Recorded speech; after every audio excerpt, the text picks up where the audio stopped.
Hello everybody. Today I will be doing some very special videos dedicated to the 75th anniversary of Thomas the Train.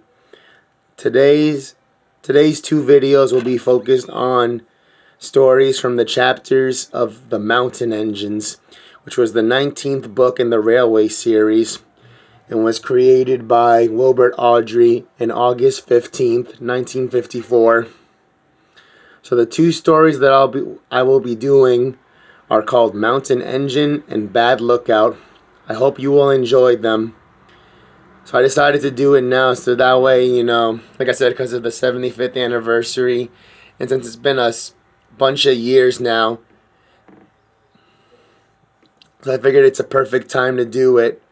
And also, these stories were not added to the TV show, so for some odd reason, but I found them very interesting, so that's why I'm going to be doing a remake of the first two.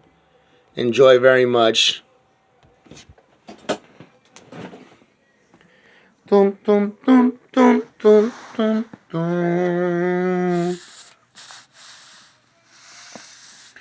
Dun, dun, dun. Mountain Engine. Dun. Sir Handel was having a very bad day. The old special coaches had brought him to a standstill twice. He was very aggravated. "Those cattle trucks should be scrapped," he said. Skarloey was shocked. "I won't have it. Those old dears need kindness, not bad names." "Exactly so," agreed Rheneas. "You should be thankful, Sir Handel, that we're not a mountain railway." "A mountain railway? What's that?" "A railway which climbs mountains, of course." "But it can't. The engine's wheels would slip." "It can. We've heard of one quite near from here." "It can't. It can. It can't. It can. It can't. It can. It can't. It can." A noisy argument started just as Donald was shunting a flat truck right next to them. On the truck was a queer-looking engine. He had 6 small wheels and a stovepipe funnel. His boiler was tilted downwards, and the cylinders were back to front. "Shush," said Donald. "Do not wake the wee engine. 'Tis tired he is." "He's away back from being mended. You know how it is." "We understand, but who is he?" "His name's Col D, after the mountain that his railway climbs." "Well, did you ever?" exclaimed the two old engines. They looked at Sir Handel and chuckled. "I don't believe it." "Well, you best ask him yourself. Then you'll find out it's the truth I've been telling you." Donald puffed away, offended. Coldy woke up to find the engines gazing up at him. "Where am I?" They told him. "That's good. I'm nearly home now." "Do you really climb mountains?" asked Skarloey. "I've done it for years." "We couldn't. Our wheels would slip." "I'm not really clever," said Coldy. "I was just drawn like that." "Like what?" "With pinion wheels underneath me. They help me to grip the rails, no matter how steep the line is. Climbing is very hard work." "I see," said Rheneas.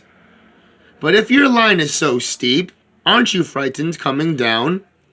"Why, we have very good brakes." "Coaches," went on Rheneas, "are sometimes very silly and try to bump into us and push us. Some engines have a hard time trying to control them." Sir Handel blushed and looked at his buffers. "Our coaches," said Coldy, are never silly and don't do that sort of behavior. They know that such carelessness and recklessness can be very dangerous. However, I was very frightened once. Please tell us, said the three little engines.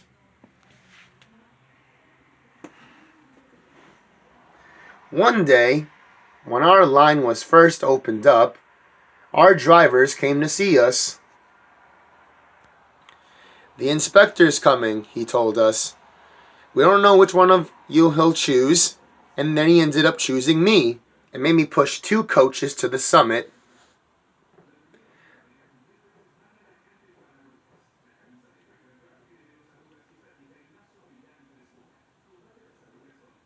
Very great job, Caldy. Now we will test your brakes, said the inspector. This made me feel a little bit nervous. The coaches nudged me. We were gathering speed, and my driver and fireman became very nervous too. My driver went to go grab the brake. Hands off, said the inspector. Let him roll. Ooh, gasped the little engines in horror. Then I remembered I had some automatic brakes. Perhaps the inspector wanted to see if I could use those.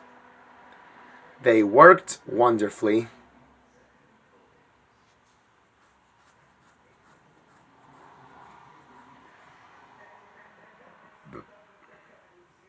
Well done, Caldy, said the inspector. You'll do. We were all very relieved.